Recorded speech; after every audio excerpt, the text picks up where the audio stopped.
Hello guys, it's November 26th and a strong cyclone and a deep upper level trough are bringing the first significant snowfall of the season to the northern United States. Blizzard conditions will develop as cold air rushes behind the storm.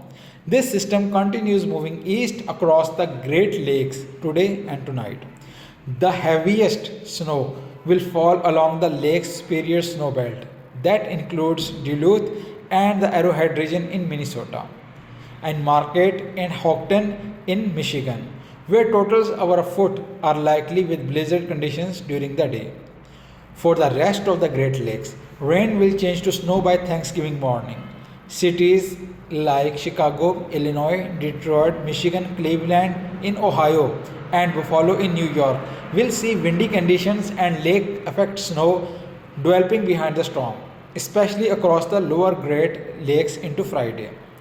Across the eastern United States, temperature will remain milder than normal this morning. Scattered showers and thunderstorms will affect the southeast, including Atlanta, Georgia, Birmingham, Alabama, and Tallahassee, Florida.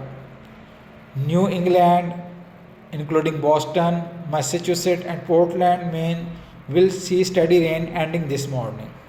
Cold air reaches Cold air reaches the east coast tonight and pushes offshore on Thanksgiving Day, bringing clear skies but with windy and colder conditions for the holiday. Wet snow will linger in Bangor and northern Maine early Thursday before clearing.